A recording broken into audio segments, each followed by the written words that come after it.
Hello and welcome to Inside Jacksonville, a production of the University of North Florida's Department of Communication and CW17. I'm Patrick Lloyd. And I'm Catherine Marsh. We're here each month with stories about life on our favorite coast, the First Coast. Yeah, and today we're focusing on young people in Jacksonville who are making a difference in the community. We're calling it Generation Jax. And our first story is about a group of students at Lee High School who are turning their struggles into something positive.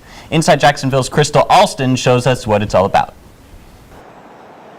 Local students from Lee High School are making a difference by turning their personal tragedies into a positive light. This movement is called EVAC. The word EVAC is short for evacuation. What exactly are they evacuating? A lifestyle of hopelessness. Last year, I didn't want to be myself. I hated myself. I really did. I thought I wasn't going to be nobody in 10 years. After sharing their stories, they quickly realized that they had a lot in common. Out of 15 students, 10 had witnessed someone get shot, 5 were arrested, and 12 students had a member of their family murdered. While these kids come from similar backgrounds, it was behind this door that they learned not to let their story define them. What started off as a leadership course for 9th graders in 2014 quickly turned into a sanctuary of hope. Amy Donofrio was asked to teach a group of students who desperately needed guidance. She says the students had the potential in them all along. To me, they're becoming who they've always been. But really choosing to put on those shoes and step into that role. This couldn't be truer for sophomore Alan McCullough. He didn't see himself going far in life, and now Harvard, one of the top schools in the nation, is interested in him. A year and a half ago, I saw myself as a deadbeat nothing. So now I see myself as I can not change the community, but I can change and I can change the world if I wanted to, That's exactly what these students are doing. One of their mentors, Wade Johnson, says he has seen a phenomenal change in these students. It's hard to even put into words the kind of change I've seen just from them having a one-on-one relationship with a caring adult. Just to have somebody there for them, to listen to them, to love them, to pray for them when they're going through stuff. So what's next for EVAC? Hopefully, another trip to the White House. Crystal Alston, Inside Jacksonville. Love that story. Miss Donofrio's class also has future goals, including writing a book, producing their own music video, and even being featured on a talk show. For more information, you can visit their website. That's evacmovement.com. Downtown Jacksonville is rich in historical significance, but the area often struggles to keep up with other developing areas of the city. Inside Jacksonville's Ryan Hutchins found some residents who are committed to bringing life back into Jacksonville's urban core. In the heart of downtown Jacksonville, that's Hemming Park, the heart of our city. Located in the center of downtown, Hemming Park is one of Jacksonville's historic landmarks. Today, residents still recognize this place as an important part of the history of Jacksonville, a place that has been around for over 100 years. And it was fun to watch the different ways people used Hemming Park. I used it as a walkthrough to get where I needed to go. Other people would use it as a place to relax, as they largely use it today. But Hemming Park included a different view about 50 years ago. It was our front door, our greeting place for many decades for presidential candidates. It was the big space where people could congregate, but it wasn't necessarily a place where we would hold activities that were created locally. Emily said Hemming Park was the center of downtown due to many people coming in and out of the city, especially for work. And Emily hopes this park's significance will continue with the help of one local pioneer. We'll hope the Mike Fields of the world can help us bring back the importance of our downtown setting. And fast forward to present day, Jacksonville is gaining more people looking for entertainment. And that is Mike Fields' goal with Jackson's Night Market. Kind of just started to do things that were fun, that were different to the city, as a way to kind of bring some life back into Jacksonville. Being the founder of Transform Jacks and Jackson's Night Market, Mike is determined to keep his city moving in the right direction. I think long term, you're going to see a city that's finally growing up, and it's finally realizing the potential they've always had. And since his childhood, he's noticed a huge difference to the city he grew up in. Before, when there was, nothing but people hanging around yelling at you, there's now people enjoying live music and eating lunch. So that's a really positive change. And based on certain studies, Transform Jax comes up with successful elements to add to downtown. We really focus on a lot of food-specific events because those are the kind of businesses that are filling up commercial real estate spaces in today's market. Jackson's Night Market is helping to create a more entertaining atmosphere in the heart of downtown Jacksonville. Ryan Hutchins, Inside Jacksonville.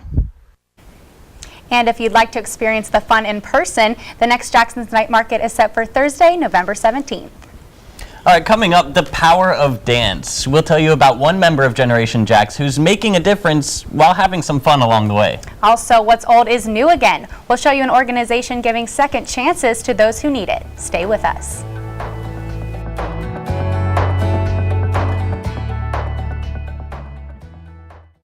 Hey, welcome back to Inside Jacksonville. This month, we're focusing on young residents giving back to our community. Our next story introduces us to a woman who's taking her life experiences to help empower others. Inside Jacksonville's Alex Lassen shows us one thread at a time.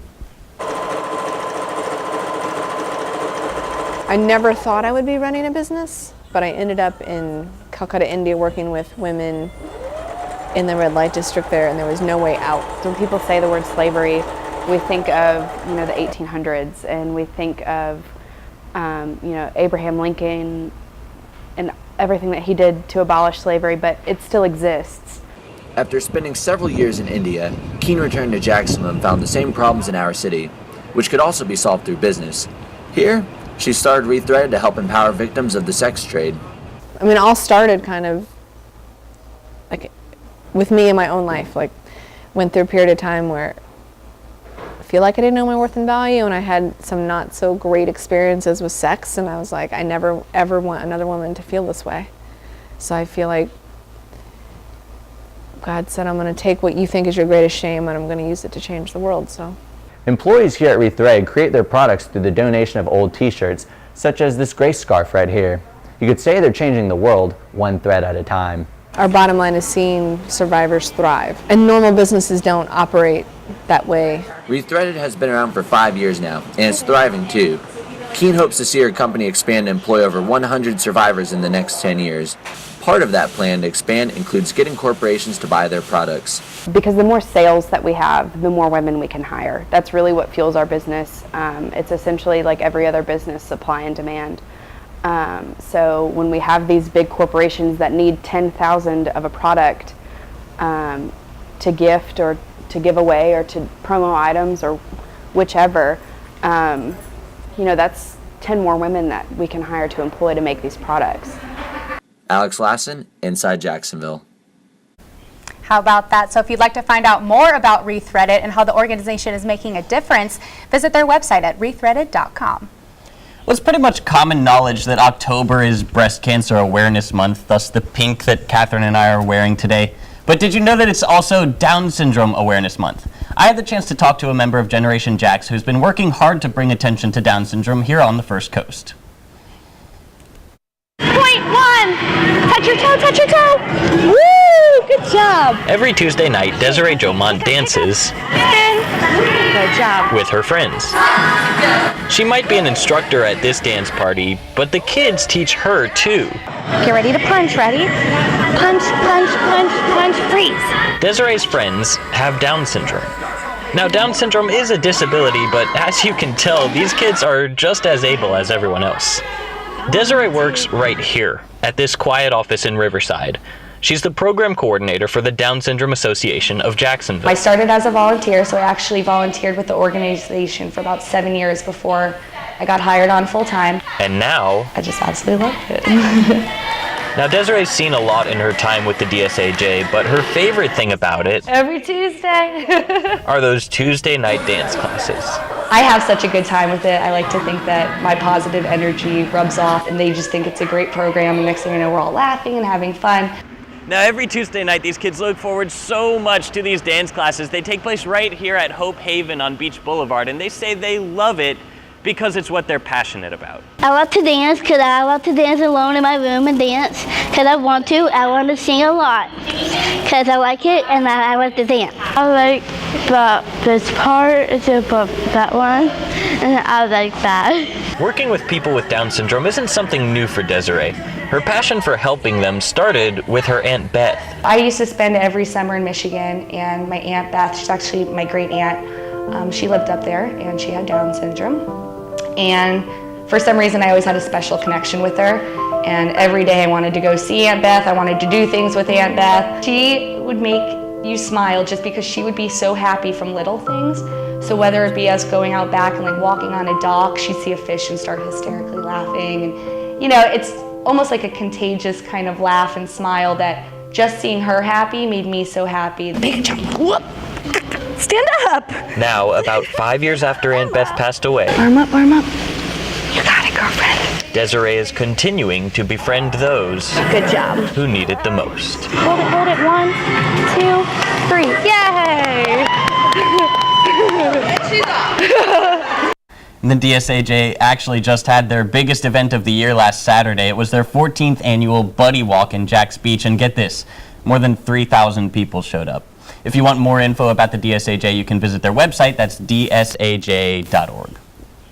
Families in need in Jacksonville Beach are receiving a helping hand when it comes to housing. Inside Jacksonville, Spencer Rooney introduces us to a group of young professionals building brighter futures. Habitat Young Professionals, also known as HYPE, is a club in association with Habitat for Humanity, a nonprofit organization geared towards ending poverty and substandard living. In addition to building homes for families, HYPE members also participate in educational opportunities, homeowner workshops, fundraising, and philanthropic events. Yeah, so HYPE usually tries to do like one social or one build a month. So we'll go to a local bar and it will just be a fun way for us to get together, and usually the bar gives us some of the proceeds from that night. Everyone involved in HYPE or Habitat for Humanity understands the foundation of their success is built around volunteering and teamwork. According to Habitat Young Professionals website, the HYPE and Habitat for Humanity provide all the knowledge and tools necessary to get every job done. A strong sense of accomplishment settles in with HYPE members after all their hard work and dedication. With the helping hands of Habitat for Humanity and HYPE members together, we get to see a once empty dirt lot turned into a brand new home for a family in need. It looks good on their resume that they're helping out the community and working as a team. And so basically they're just here to benefit Beach's Habitat for Humanity so we can continue to build more homes and make a better community. Although the beach is benefiting from the volunteer efforts of HYPE, the City of Jacksonville would love to see these positive impacts stretch into other neighborhoods in need of assistance. Building homes as a member of HYPE isn't all grueling and strenuous work. Don't be surprised when you see some of the members smiling and having fun on the build site. Being a part of a team involves much more than wielding a hammer.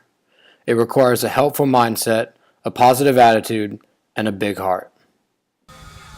Spencer Rooney, Inside Jacksonville. Habitat Young Professionals is always looking for more volunteers to help in the community. For more information, visit beacheshabitat.org and click on the Get Involved link.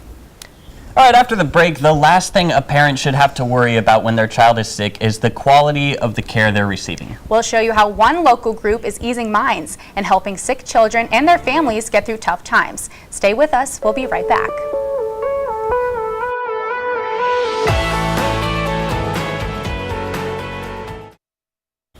Welcome back. Canines for Warriors is helping veterans overcome some of the unseen scars of war. Yeah, these service dogs make an incredible difference as protectors, helpers, and companions. Inside Jacksonville's Raleigh Harbin introduces us to those who make it all happen. Canines for Warriors helps combat veterans find a lifelong companion through the adoption and training of service dogs. We have veterans that they're looking for a solution other than medication. Even if they're in crisis mode, our team is like very, very good at responding to them. We're all trained in crisis communication, so we I think that's one of the great things about our program is that they sense how devoted we are to the mission, and that definitely gives them the reassurance that they need. Canines for Warriors was founded in 2011 by Sherry Duvall, who saw the effects PTSD had on her son. To date, Duvall's organization has graduated 256 Warrior Canine teams. Because of the program's success, the organization is in high demand. Growth is definitely where we see ourselves. Opening another campus somewhere in the United States is something that we're working on achieving. So being able to serve those veterans, because our wait list keeps growing. What sets Canines for Warriors apart is the use of foster parents and shelter dogs. A foster parent will care for the dog until it's ready to enter the Canines for Warriors training program. The animal then learns all commands necessary to becoming a service dog for veterans with any type of issues. We do teach them a command called brace, where if the warrior has to struggle getting up, they're on their knees and they struggle getting up, they can use the dog to brace themselves and get back on their feet. The most utilized command is one that is called cover. So if I were a veteran and was having issues going out in public and I was hyper vigilant and afraid that somebody was going to sneak up on me, if I were going to a location like an ATM, I could step up to the ATM, get my credit card out, and proceed to get my cash out, and I would tell the dog to cover, and he or she would actually turn around and stand and watch my back. Since Canines for Warriors is a nonprofit organization, it relies on corporate sponsorships and donations. Because of these contributions from the community, Canines for Warriors has changed many lives. It's awesome. We kind of have a saying around here that, when somebody asks us what it's like to work here, what's better than dogs and veterans? Like, you can't have two better causes than that. Raleigh Harbin, Inside Jacksonville. I love dogs. That's a great story. Canines for Warriors has a full-size kennel to shelter dogs in training. If you want to find out more about how you can help, you can visit their website, caninesforwarriors.org. One young woman is not only making a positive impact on our city, she's also part of a local nonprofit making a difference for Jacksonville's future generation, the children. Inside Jacksonville's Tiziana Onstead explains. Like most jobs, Anna Neals are keeping her and this keyboard busy. It gets a little crazy. Sometimes I look at my calendar and think, oh my gosh, I can't believe I did all that last week. Juggling two very important positions, being a mom and working with the Women's Board. The local nonprofit hosts two major fundraisers for its community, and this year Neal is serving as chair for one of them. The 40th anniversary Arts and Antiques Show. Taking on this role, the three of us, we all knew that this was going to be our commitment for this year, and we were just going to put everything we have into this organization. And she isn't even getting paid. Neal's been volunteering the past 6 years with the board, and she says the money earned goes to people far more deserving at the Wolfson Children's Hospital. It could be a simple visit to the ER, or it could be that they were battling cancer. They're all important to us, and we just are thrilled to get to know each family. The funds go towards equipment, programs, and research to continue enhancing the hospital's facilities. Since the nonprofit started in 1973, it's raised over $28 million, and Wolfson matches a majority of it at 150%. These women are the creme de la creme of Jacksonville. Dr. Veronica Scott Fulton is Vice President of Operations and Patient Care Services at Wolfson's. But she says this isn't just a job, it's family, and Neal and the 400 other volunteers with the board are part of it. They're all mothers to our kids here at Wolfson. They're all the aunties that you've always wanted, because they have dedicated their extra time, their focus, their funds, their energy to children. Now, to give you an idea of how much money is going into Wolfson's Children's Hospital, Neal says they are raising $4 million for their current project. Now, after that's matched by the hospital, it will rise to $7 million. Now, if you take 7 million of these, you can cover the entire square footage of the Weaver Tower, which is the tallest tower behind me, not once, but 2.5 times.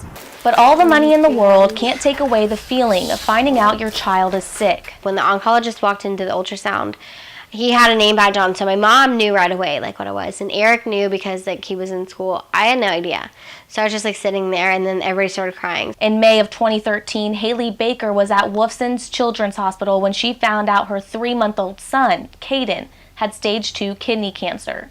Oh yeah, this is all the hospital. Baker says with the best nurses and surgeons, Caden finished chemo in 18 weeks. It's been 3 years, and looking at him now, he's crazy. He's super like witty. He's really funny. He's just so hyper, but I love it. He's really into superheroes, really into dinosaurs. Iron Man and Captain America specifically, but Caden is also a superhero. Are you mommy's hero? Yes. I love you. And so are Neil, the women's board in Wolfson Children's Hospital. Tiziana Onstead, inside Jacksonville. The Arts and Antiques Show is scheduled for December 2nd, and Neil says her favorite part of the event is the Children's Fashion Show, which Caden will be in for his first time this year. I love that story so much. Caden is such a cute kid. What a motivational story. Yeah, he's looking so great in those the costumes, So the cute. superhero. I wonder if he'll Great. be one for Halloween. Yeah, I'm sure he will. He's got plenty of options to choose from. Absolutely. Well, that's a wrap for this edition of Inside Jacksonville. Yeah, and if you missed anything from today's program, you can just visit our website. That website for you is unftv.com, and once you go there, you can just click on the link right there that says Inside Jacksonville. You'll find expanded versions of our stories. You'll find photos, interviews, a whole bunch of extras, and you can also follow all of the reporters and us anchors on Twitter. So yeah, that's once again for you, that's unftv.com, and just click on that Inside Jacksonville link. Thank you for joining us. We'll see you next time, once again, Inside Jacksonville.